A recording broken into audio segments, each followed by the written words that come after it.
সকলকে স্বাগত জানাই আমার ইউটিউব চ্যানেল স্টাডি উইথ আকাশে। তো দেখো, তোমাদের জন্য খুবই খুশির খবর চলে এসেছে যে তোমাদের কেপি কনস্টেবলের যে রিক্রুটমেন্টটা ভ্যাকান্সি বেরোনোর কথা ছিল 2024-এ, সেটা বেরিয়ে গেছে। তোমাদের টোটাল যে ভ্যাকান্সিটা বেরিয়েছে সেটা সম্পর্কে তোমাদের জানাবো। তার সাথে তোমরা জানার চেষ্টা করবে তোমাদের প্রিলি পরীক্ষা কবে হতে পারে এবং এবারের প্রস্তুতি তোমরা কীভাবে নেবে। তো সমস্ত ভিডিওটা দেখো, আশা করি ভিডিওটা পছন্দ হবে। যদি ভিডিও পছন্দ হলে লাইক করে দিও এবং চ্যানেলটা সাবস্ক্রাইব করে দিও।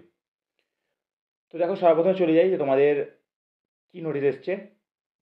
তো নোটিশে বলা আছে যে তোমাদের মেল কনস্টেবলের ভ্যাকান্সি থাকবে 3,464 জন, অর্থাৎ 3464, এবং ফিমেল কনস্টেবল থাকবে 270, এবং টোটাল ভ্যাকান্সি যেটা বেরিয়েছে সেটা 3734।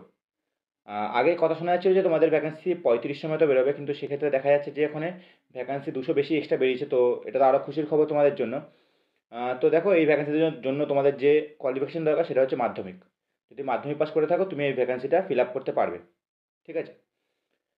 তো এই ছিল তোমাদের ভ্যাকান্সির ব্যাপারে। এবার যদি চলে যাই আমি তোমাদের আদার্স যে ডিটেলসগুলো আছে সেগুলো হচ্ছে বয়সের সীমা। তো তোমাদের সর্বনিম্ন বয়স কলকাতা পুলিশ কনস্টেবল হচ্ছে 18 বছর এবং সর্বোচ্চ বয়স হচ্ছে 30 বছর।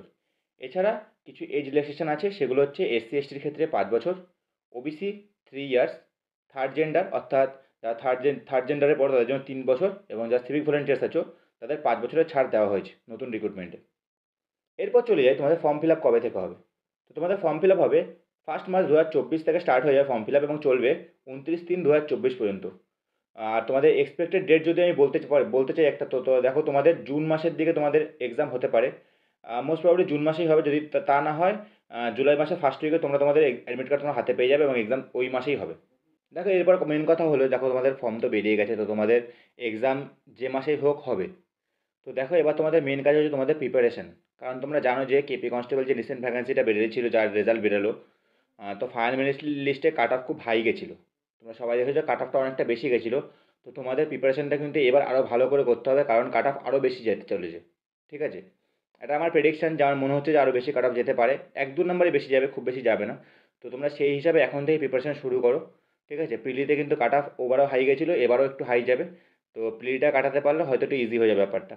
ঠিক আছে। তো এইটুকু আজকে ভিডিও রাখলাম। দেখা হচ্ছে পরের ভিডিওতে। ভিডিও পছন্দ হলে লাইক করো, সাবস্ক্রাইব করো চ্যানেলটা।